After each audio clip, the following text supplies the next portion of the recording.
राहुल नाम इनके लिए ठीक नहीं है। इनका नाम अजिंक्य होना चाहिए। अजिंक्य? ये क्या कह रहे हो तुम? ठीक कह रही हूँ। अजिंक्य, वो आदमी जिसे कोई नहीं हरा सकता।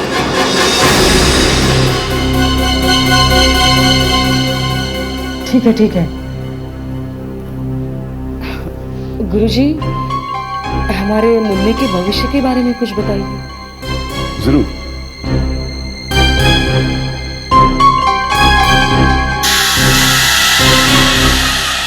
जो मैं देख रहा हूं बहुत कम देखने को मिलता है, बल्कि ऐसा कहिए कि मैंने ऐसा पहले कभी देखा ही नहीं। क्या मतलब, सब कुछ ठीक तो है ना? इससे ज्यादा ठीक हो ही नहीं सकता। इस बच्चे का जब जन्म हुआ उस वक्त के ग्रह और उनकी स्थिति के मुताबिक इतना कह सकता हूं कि यह बच्चा सिर्फ अपना ही नहीं, अपने माता पिता का नाम भी रोशन करेगा। सारी दुनिया उसके कदमों में झुकेगी। बहुत अच्छी बात है। सुनीता, जरा मुन्ने को यहां लाना, गुरुजी का आशीर्वाद लेने दो।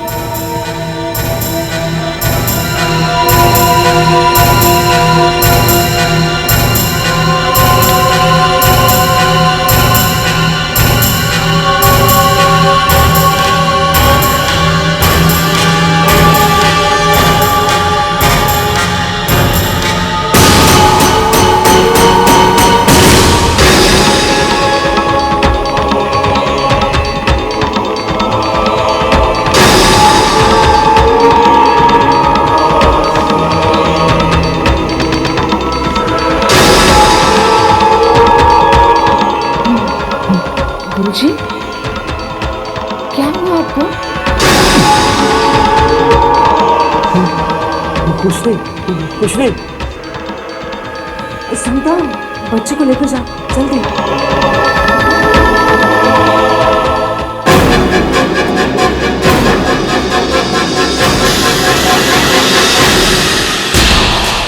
गुरुजी, हमसे कोई गलती हो गई है क्या? नहीं, कुछ नहीं। तो आप ऐसे परेशान क्यों लग रहे हैं? मेरी तबीयत कुछ ठीक नहीं। आप हमसे कुछ छुपा रहे हैं? मेरी बात सुन नहीं पाओगी तुम। साफ साफ बताइए, क्या बात है? देखो सुषमा, कहते हैं कि बच्चे भगवान का रूप होते हैं, लेकिन तुम्हारे पोते पर यह बात ठीक नहीं है। क्या मतलब? तुम्हारे पोते पर बुरी शक्तियों का प्रभाव है। क्या कह रहे हैं आप? मैंने कहा था ना, तुम मेरी बात पर यकीन नहीं करोगी। आप बात ही ऐसे कर रहे हैं गुरुजी। देखो सुषमा, मेरी तुमसे या तुम्हारे पोते से कोई दुश्मनी नहीं है। मैं तो सिर्फ ये कह रहा हूं जो मैं देख रहा हूं। गुरुजी, अभी अभी आपने कहा था वो हम सबका नाम रोशन करेगा, सारी दुनिया उसके कदमों में होगी। कहा था। तुमने जो मुझे उसकी जन्म तारीख बताई थी, उसके हिसाब से उसके ग्रह तो यही कह रहे हैं, लेकिन उसका चेहरा कुछ और ही कह रहा है। यह बच्चा सर्वनाश करने के लिए पैदा हुआ है। गुरुजी, देखो सुषमा, तुम मेरी बात मानो या न मानो, लेकिन सच कभी छुप नहीं सकता। अच्छा तो इसी में होगा कि तुम इस बच्चे से नाता तोड़ दो। बच्चे से नाता तोड़ दो? ये क्या कह रहे हैं आप गुरुजी? गुरुजी, मैं आपको इतना नहीं मानती जितना अपने पोते को चाहती हूँ।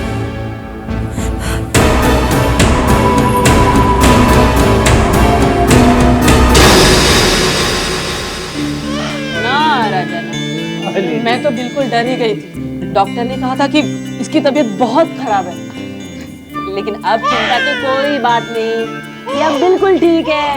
भगवान है ना, इतने सालों के बाद हमें भगवान ने औलाद दी है, क्या हमसे छीनने के लिए हैं? और हमारा बेटा देखो कितना कितना स्ट्रांग है, हैं? इतनी छोटी सी उम्र में बड़ी बड़ी मुसीबतों से सामना करता है। इसे ना तो डॉक्टर ने बचाया ना हमने बचाया, इसे बचाया है तो सिर्फ इसकी बचने की चाह। अच्छा बहुत हो गया, कहीं मेरे बेटे को नजर न लग जाए। इसकी ये पट्टी हम निकाल दे। अब चोट तो ठीक हो गई होगी ना? भाई तुम बेटे की माँ हो, तुम जानो और तुम्हारा बेटा जाने क्या करना चाहिए क्या नहीं करना चाहिए, तुम जानो। तुम्हारे और तुम्हारे बेटे के बीच में मुझे मत घसीटो। क्यों, सही कह रहा हूं ना मैं? ठीक है।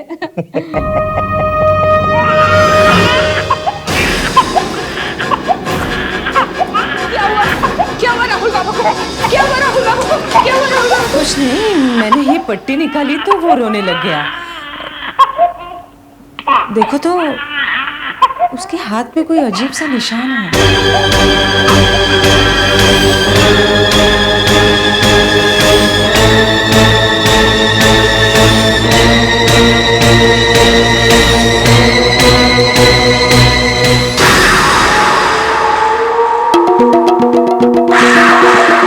क्या हो सकता है ये?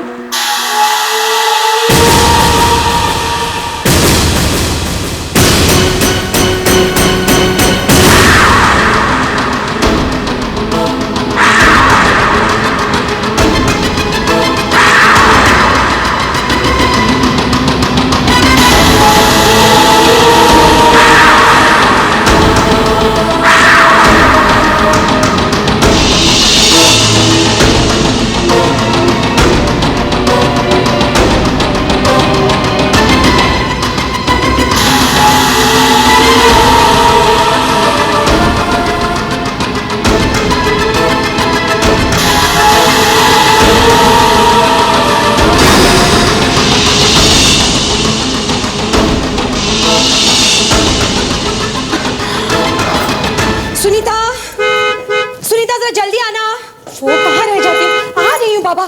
सुनीता, ओफ, वो कहाँ रह जाती हो तुम? देखो हम लोग खाने पे बाहर जा रहे हैं, राहुल का अच्छी तरह से ख्याल रखना। और सुनो, आंटी का इनहेलर उनके पास रखना मत भूलना। इनहेलर, समझ गई ना? ये किस काम आता है? बड़ी मीम सब क्यों इस्तेमाल करती हैं? उन्हें अस्थमा है, सांस की बीमारी। जब भी उसका अटैक पड़ता है तब उन्हें सांस लेने में तकलीफ होती है, इनहेलर उन्हें मदद करता है। और सुनो, राहुल का अच्छी तरह से ख्याल रखना। उसे एक पल के लिए भी अपने आप से अलग मत करना। उसे वक्त पे सुला देना। हो सकता है हमें आने में देर भी हो जाए। आप चिंता ना करें, मैं राहुल बाबा और बड़ी मेम साहब का अच्छी तरह से ख्याल रखूंगी। उन्हें कोई तकलीफ नहीं होगी। That's like a good girl. Love you बेटा। दरवाजा अंदर से ठीक तरह से बंद कर लेना। Take care, bye.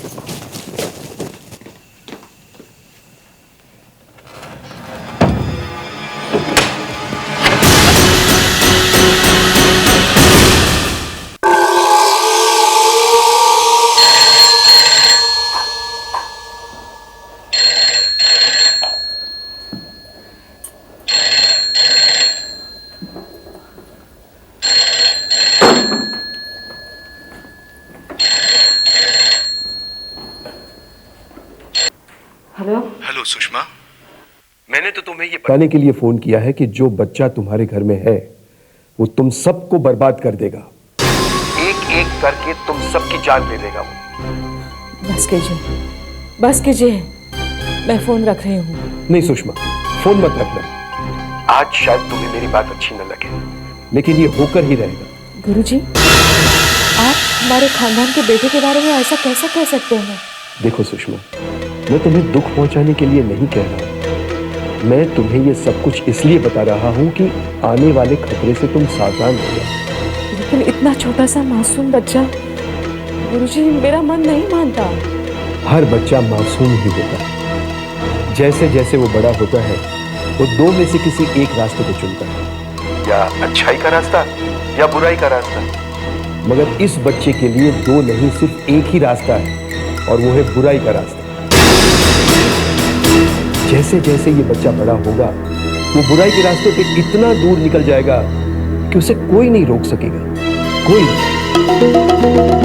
तुम ही बताओ सुषमा, जब से तुम इस बच्चे को अपने घर पर लाई हो, क्या तुम्हारे घर में कोई अजीब सी बात नहीं हुई? हाँ, एक एक अजीब बात हुई थी। क्या? देखो, मुझसे छुपाओ मत, सच कहो क्या हुआ? वो मैंने आज राहुल के बाह में एक अजीब सा निशान देखा, और बस वैसा ही निशान हमारी आया ने हाथ में पहना हुआ था। समझा। बुरे का साथ देने वाला हमेशा मौजूद ही रहता है। गुरुजी, कोई उपाय? सिर्फ एक उपाय है, इस बच्चे को तुम अपने घर से निकाल दो। क्या? क्या कहा आपने? अपने मुन्ने को घर से बाहर निकाल दो? हाँ, मेरी बात मानो सुषमा, इस बच्चे को अपने घर से निकाल दो, सिर्फ एक यही उपाय है। फिर भी अगर निकाल भी दिया तो कहीं ना कहीं वो बड़ा होगा ही, तब क्या होगा? हमारे हाथ बंधे हुए हैं, इसे निकालने के अलावा हम और कुछ नहीं कर सकते। इतना छोटा सा बच्चा, नहीं, मैं ये नहीं कर सकती। देखो बेटी, जो मैं देख रहा हूं वो तुम नहीं देख सकती। ये बच्चा क्या क्या कर सकता है उसकी तुम कल्पना तक नहीं कर सकती। देखिए गुरुजी, मैं चाहती हूँ आप एक बार कार्तिका और रोहन से मिल लीजिए और उन्हें ये सब बता दीजिए। नहीं, जिस घर में वो बच्चा है उस घर में मैं नहीं आ सकता। अगर तुम चाहो तो उन दोनों को लेकर यहां आ सकती हो। ठीक है, मैं उन दोनों से बात करके देखती हूँ।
ये तो था इनहेलर, कहाँ गया?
मुझे लगता है आपने लगभग सारी टेस्ट करा दी। MRI, CT स्कैन, इतने टेस्ट तो किसी बहुत ज़्यादा सीरियस पेशेंट के भी नहीं होते। टेस्ट में कुछ निकलता नहीं है, बीमारी जाती नहीं है, मेरा राहुल ठीक होता नहीं है। देखिए भाभी, शारीरिक तौर से तो आपका बेटा एकदम फिट है, लेकिन हाँ, कोई दिमागी गड़बड़ हो सकती है। क्या कहना चाहते हो? मेरा बेटा पागल है? नहीं भाभी, मेरा ये मतलब बिल्कुल नहीं। लेकिन ये जो दिमाग होता है ना, ये दिमाग, ये भी बड़ा अजीब है। ये इंसान का अच्छा दोस्त हो सकता है या फिर उसका बहुत बड़ा दुश्मन है। और अगर ये दुश्मन बन जाए तो इंसान फिर कुछ भी सोचता है। और मुझे लगता है कि राहुल की बीमारी की वजह दिमाग है।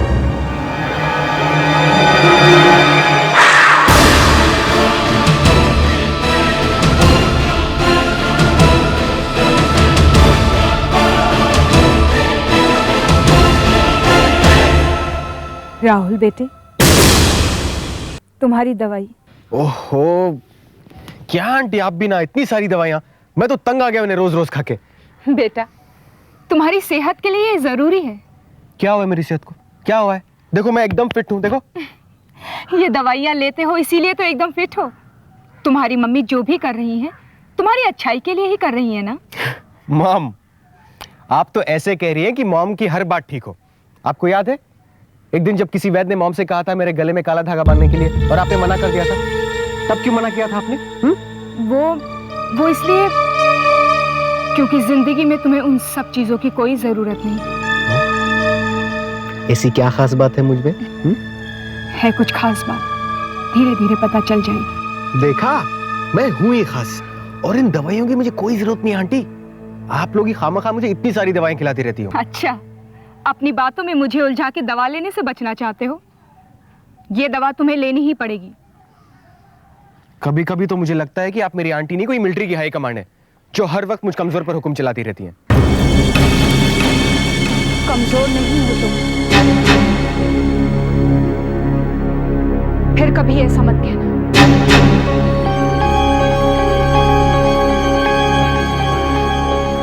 आंटी बुरा मान गए आप। I'm sorry aunty. आंटी, अब आप अपने प्यारे प्यारे हाथों से मुझे दवाई खिलाएंगी, ओके? कौन? बचपन से वही आदत, पहले परेशान करना और फिर बात मान जाना।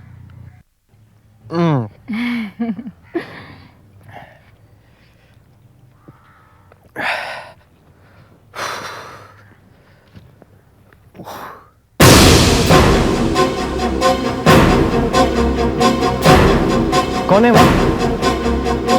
कौन है वो? कोई बोलता क्यों नहीं है?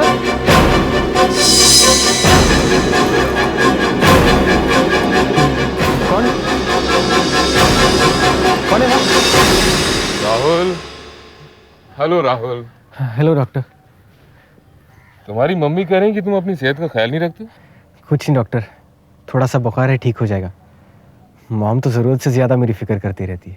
ये बात नहीं है, इसका बुखार ठीक ही नहीं होता, समझ में ही नहीं आता क्या हुआ है। अच्छा एक बात बताओ बेटा, तुम्हें रात को नींद तो ठीक से आती है ना? You get a sound sleep?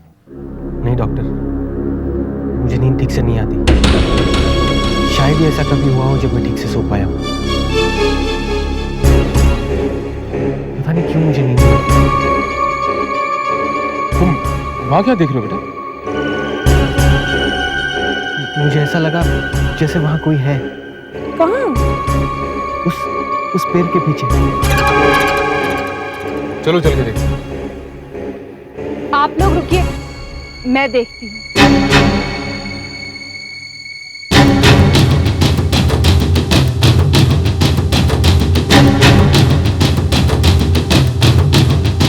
कोई है? कौन है वहां पर? कौन हो तुम? सामने क्यों नहीं आते? बोलते क्यों नहीं? आंटी, आंटी, कोई दिखा क्या आंटी? कोई है वहां? कोई भी नहीं है यहाँ।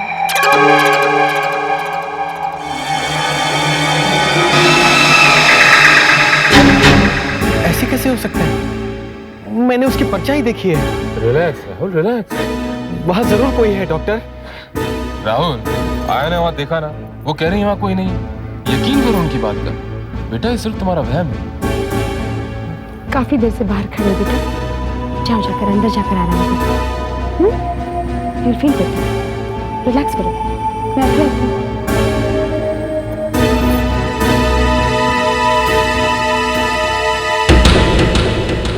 मुझे यकीन हो गया भाभी कि राहुल एकदम ठीक है, बस दिमागी तौर से थोड़ा परेशान है। माफ कीजिएगा भाभी, और इस परेशानी की वजह आप हैं।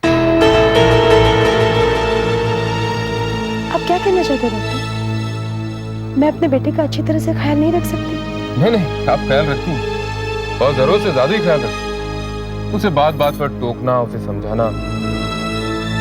आपको इस बात का एहसास होना चाहिए भाभी कि राहुल अब बच्चा नहीं रहा, वो बड़ा हो चुका है। उसे अपने भले बुरे की पहचान है। Just leave him alone.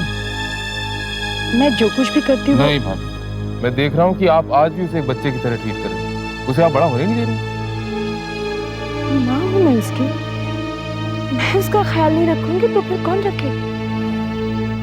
अक्सर जिस घर में एक ही बच्चा होता है, वहाँ सारा घर परिवार उस बच्चे का जरूरत से ज्यादा ही ख्याल रखता है, उसे ज्यादा अटेंशन मिलता है। और राहुल की बीमारी की वजह यही बात मैं आपको कई सालों से समझा रहा हूँ। अगर आपने अब भी देर कर दी तो राहुल के लिए ठीक नहीं होगा। आपकी क्या राय डॉक्टर, हमें क्या करना चाहिए? वही जो इतने सालों से मैं आपको कह रहा हूँ। क्या? राहुल को एक अच्छे हॉस्टल में भेज दो। ना बाबा, हॉस्टल तो नहीं भेज पाऊंगी वैसे। वहाँ उसका ख्याल कौन रखेगा? और भी तो बच्चे हॉस्टल में रहते हैं, उनका ख्याल कौन रखेगा? आपका कहना भी सही है, लेकिन हमारा राहुल। अब यही तो प्रॉब्लम है आपके साथ, हमारा राहुल। एक बार उसको हॉस्टल में भेज के तो देखिए, वो वहाँ जाएगा, उसे अच्छा लगने लगेगा, उसे रहने की आदत पड़ जाएगी। देखिए, चिड़िया भी उड़ने तक ही अपने बच्चे को अपने साथ हॉस्टल में रखती है। एक बार उसके पर निकल आते हैं, उसे छोड़ देते हैं, खुले आकाश में आजाद होने। बिल्कुल सही कहा डॉक्टर तुमने। मैं भी इन्हें कितने दिनों से यही समझा रहा हूँ कि राहुल को हॉस्टल भेज दो, हॉस्टल जाएगा, अपने डिसीजंस खुद लेगा, इंडिपेंडेंट हो जाएगा। लेकिन ये मानती ही नहीं है। ठीक है, अगर इसी में राहुल की भलाई है तो भेज दीजिए उसे hostel. That's like a brave mother. Thank you doctor, तुमने आखिर कार्तिका को मना ही लिया। नहीं, मैं तो बस ऐसे ही। पर राहुल के इस कॉलेज में हॉस्टल तो है ही नहीं। दैट्स नॉट अ प्रॉब्लम, हम उसे किसी दूसरे कॉलेज में भेज देंगे जहाँ पर हॉस्टल है। देखो, लेकिन हॉस्टल इसी शहर में या शहर के आसपास होना चाहिए। ओके मैडम, ऐसा ही होगा।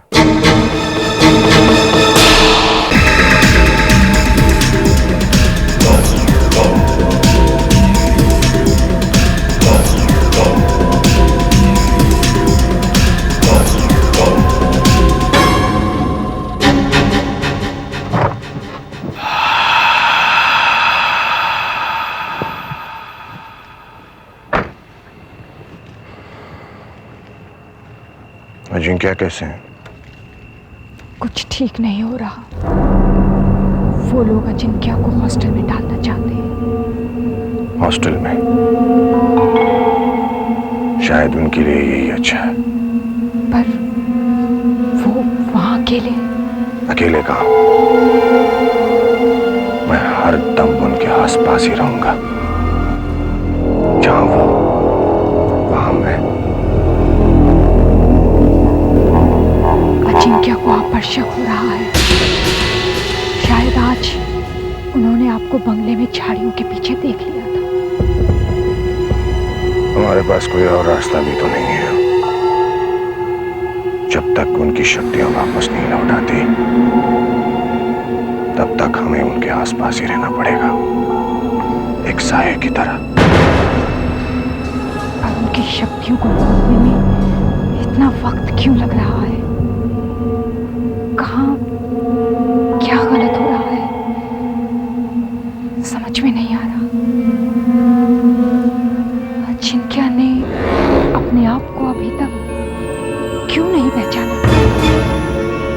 उनकी शक्तियां अभी तक वापस लौटकर क्यों नहीं आई? आज पूरे 21 साल हो गए हमें इंतजार करते करते, पर अभी तक अजिंक्य अपने असली रूप में नहीं आ पाए। क्यों? मुझे भी नहीं पता ये सब क्यों हो रहा है। जहां तक मुझे याद है, हमने तो अजिंक्य के सारे दुश्मनों को खत्म कर दिया था। या कोई रह गया, कोई छूट गया। कौन हो सकता है वो?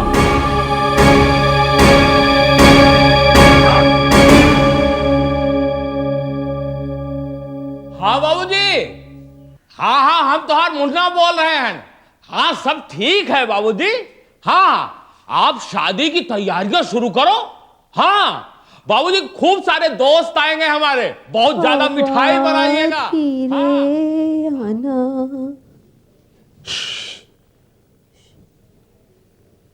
नींद भरे पंख। ए सफेद कोट वाले साहब, जरा धीरे चलो, तुम्हारे जूतों की बहुत आवाज होती है। मेरा बच्चा जाग जाएगा, बड़ी मुश्किल से सोया है। लोरी गा गा के सुलाया मैंने इसे। हवा धीरे आना, नींद भरे। मैं ये हॉस्पिटल छोड़ के जा रहा हूं। मैं सिर्फ तुमसे मिलने आया हूं। कैसे हो तुम?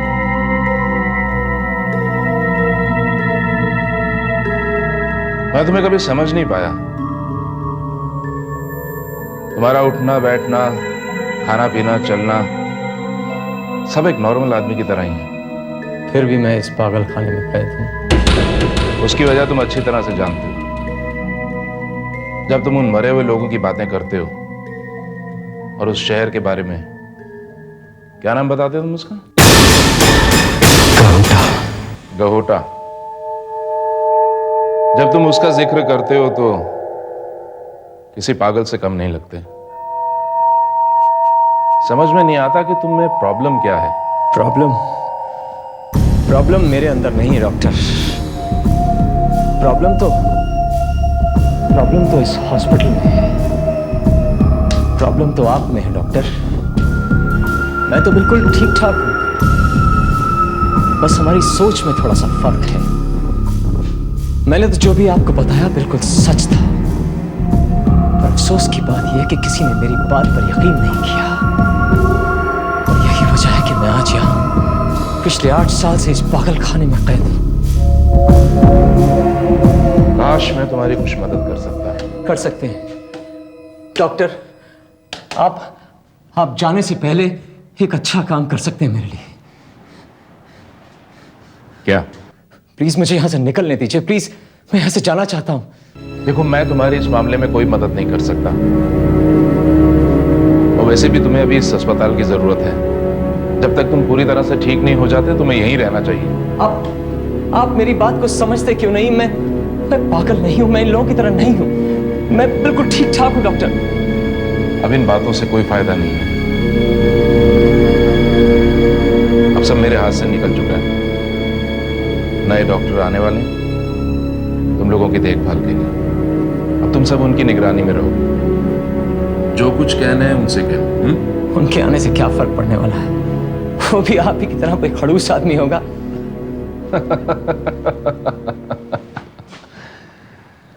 पहली बात तो ये कि मैं खड़ूस नहीं हूं, और दूसरी बात, आने वाले डॉक्टर आदमी नहीं औरत हैं।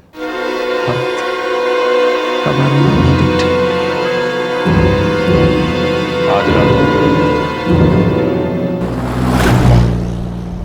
जरा जल्दी चलाइए भैया, पहले ही बहुत देर हो चुकी है। एक तो उस ट्रेन ने परेशान कर दिया। 7 बजे पहुंचना था, 1 बजे पहुंची है। 6 घंटा लेट, और फिर 1 घंटा तो टैक्सी ढूंढने में लग गया। ये यहाँ पे कोई टैक्सी वाला आना नहीं चाहता। मैम साहब, गलती टैक्सी वालों की नहीं है, गलती उस जगह की है जहाँ पर आपको जाना है। क्या मतलब? कोई भी टैक्सी वाला उस पागल खाने में रात को तो क्या, दिन में भी नहीं जाना चाहता। क्यों?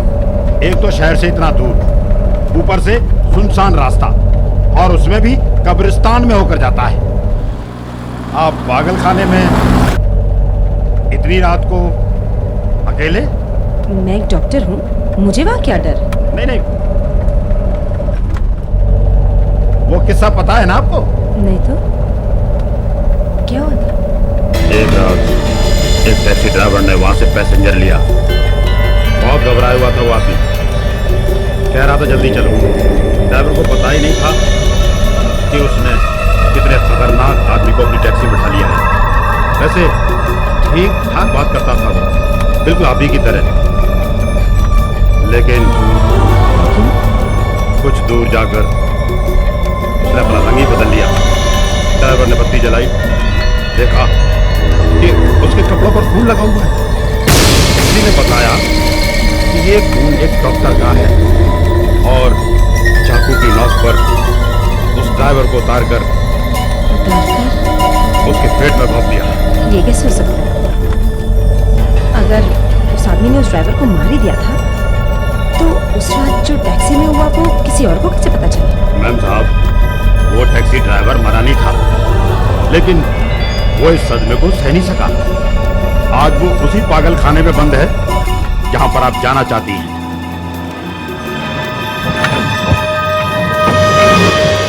क्या हुआ ड्राइवर? पता नहीं मैम साहब, देखना पड़ेगा।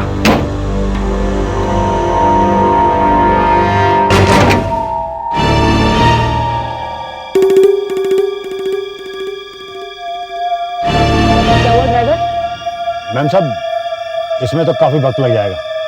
अगर आप चाहें तो इस गाड़ी में ही सो जाइए, मैं पहुंचा दूंगा। तुम्हारा दिमाग तो खराब नहीं होगा? मैं यहाँ कैसे सो सकती?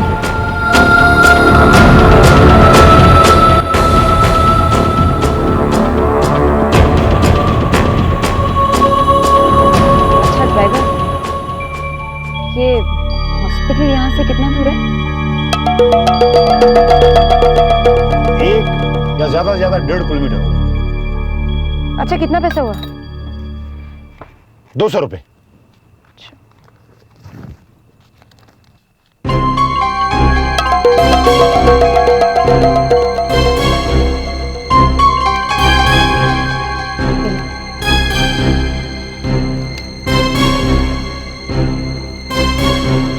मैम साहब, आप अकेले जाएंगे?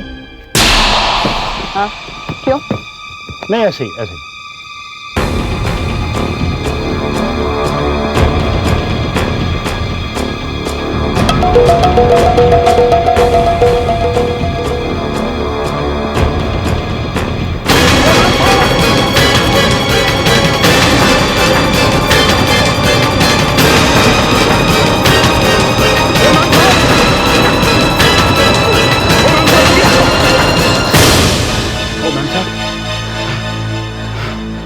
आपने मुझे इतना दौड़ा दिया।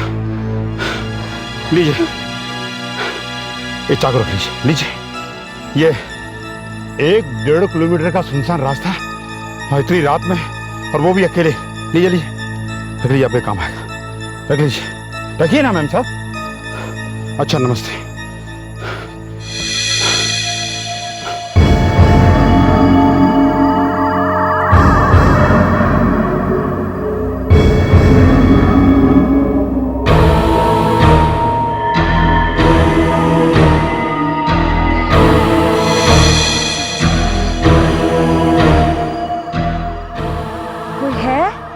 वॉचमैन,